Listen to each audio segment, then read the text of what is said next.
All right, so I have been making a lot of videos on how to progress spiritually, so to speak, or just personal self development, if you want to call it that. And I have done these videos in a way that they are actually very relevant no matter the time or place that you have lived in.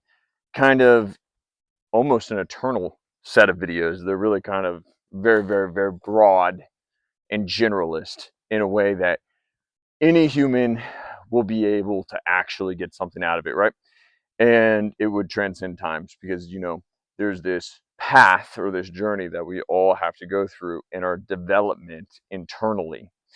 Kind of this idea that inside of us, our minds are really the thing we're wrestling with, or, the nature of reality, this type of thing, so that, you can try to navigate your path in life in a way that is beneficial, right? So, with that all being said, that is very important, and those things are good and they're always relevant, these bigger question type things. Now, however, there's also what's immediately relevant, right? There is, you can have the like kind of game plan type scenario, but for the time that we're in, you got to also talk about tactics or what is, the things that are specific to the time and place that we're in now, right? And what to do about them. Always keeping in mind the bigger plan, but also you can get a lot of leverage and a lot of power off of when you actually take the time to figure out what you have to do in the here and now with our scenario. Kind of like what tools do you put in your tool belt for the job you're doing that day, and or just kind of what things do you pack on your camping trip type thing. So right now, the big things for humans you got to realize, and just kind of the world we live in. Let's focus on just the West and this world we're living in. We live in a time where you're going to have to figure out how to make money, and you're going to have to figure out kind of how to navigate a time and place that's never really existed before in human history.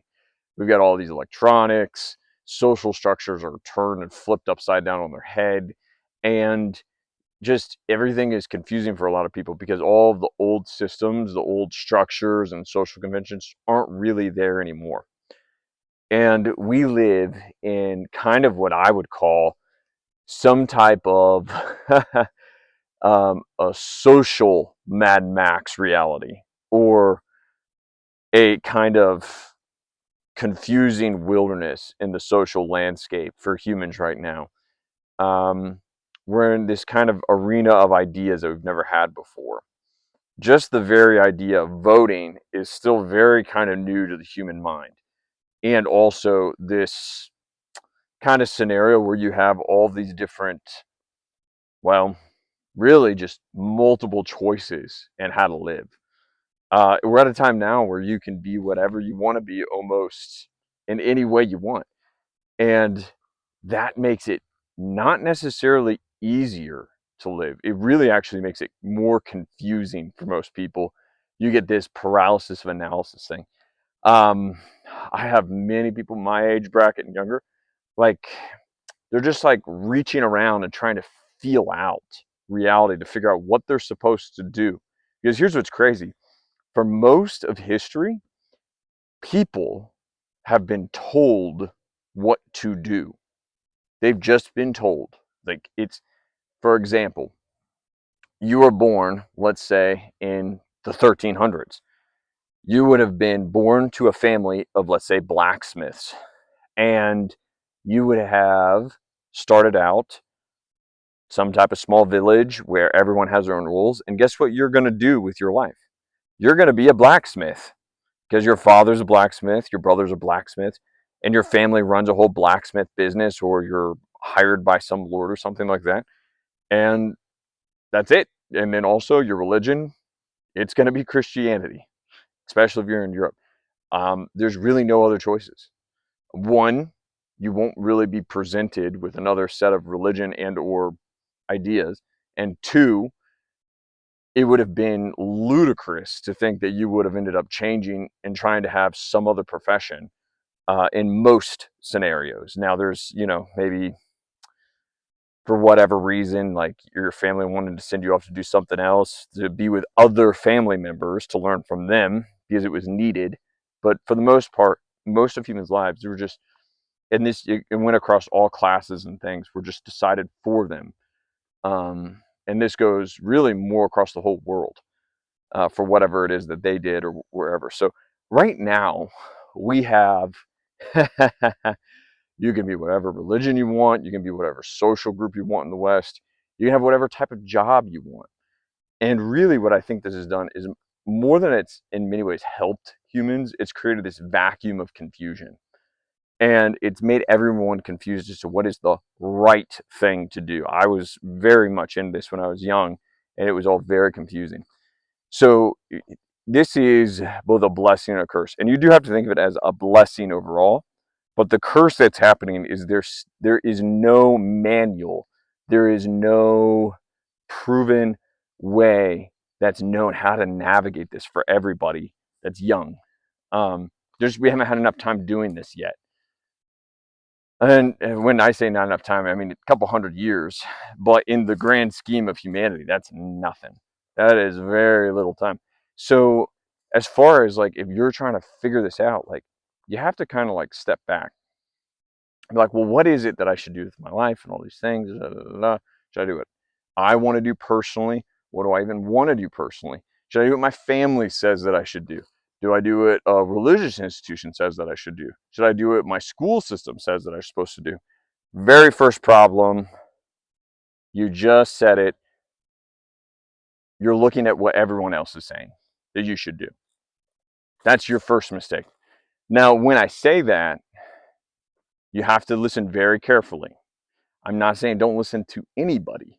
The first thing that I'm saying is when you're trying to navigate this new world, you have to first turn on your mind and you have to actually start looking at what is valuable to you.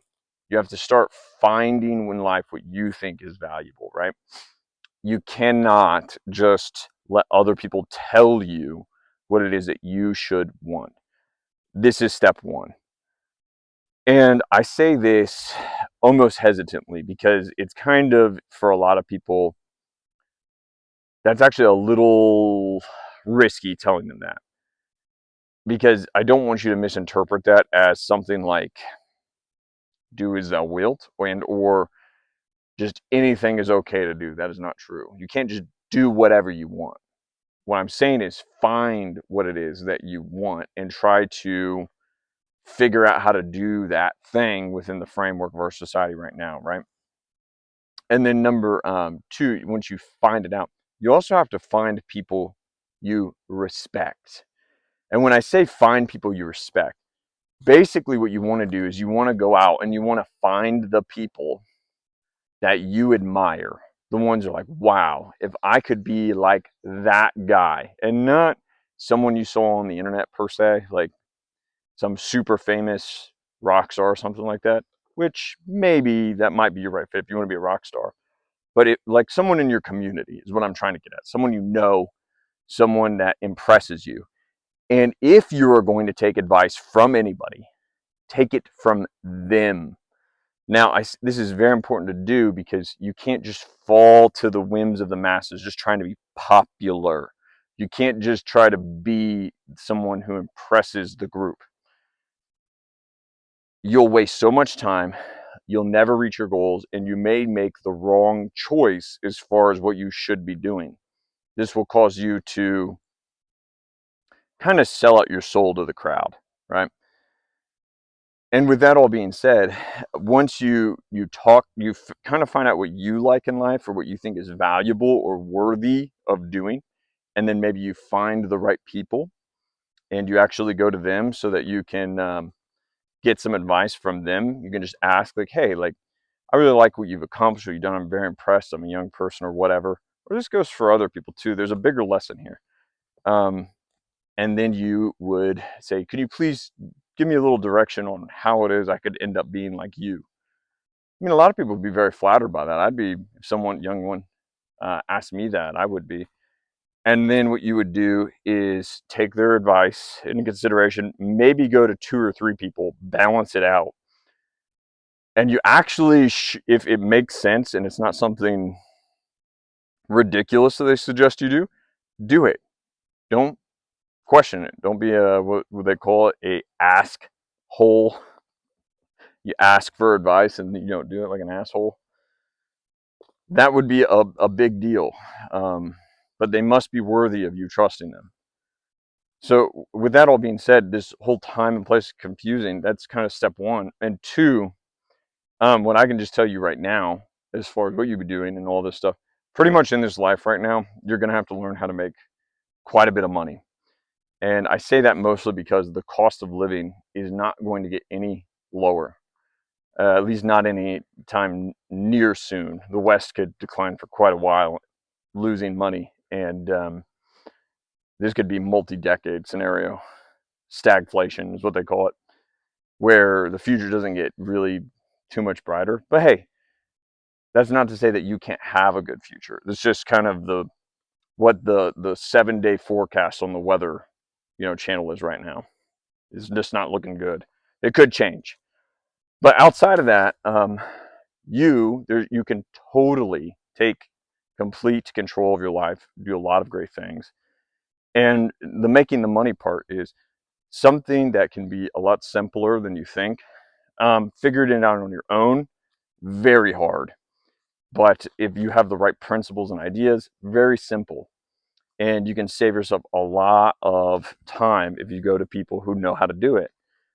And then from there, you end up, having the freedom to explore deeper. You don't necessarily have to pick one thing in life you're going to do for a profession. That's what you do forever. You can take the time to make your money in some short period in the beginning of your life.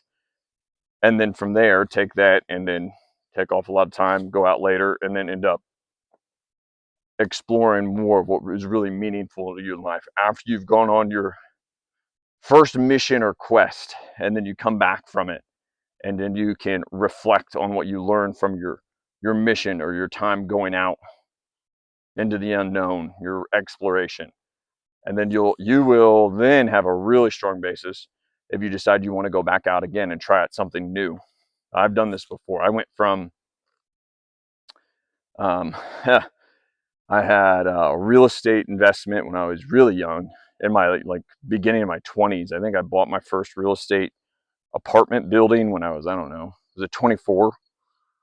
And did all that. And then I had enough rental properties to basically retire by the age of, I think it was 27. And then from there, I ended up, getting bored with that. I sold the whole thing off and decided to be crazy and move to another state and start a new business. But it gave me a much better perspective starting this one. And this one was more challenging.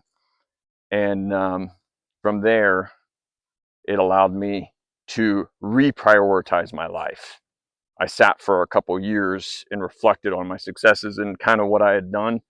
And it made me realize that there was other things that were more important to me to long-term establishment. One of them was family, being closer to my family, having the opportunity to, develop with them. And then two, if I was going to do something big, to do it in the right place and kind of with the right people, do something sustainable.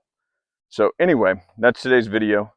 A little bit more, maybe for the people who like deep topics, not so much. This kind of seemed like a lighthearted topic, but maybe for the people who are more of initiates, maybe I can get you a little more interested in these deeper topics if I make it about something that's, well, more applicable to you. But hey, thanks for watching and have a good one.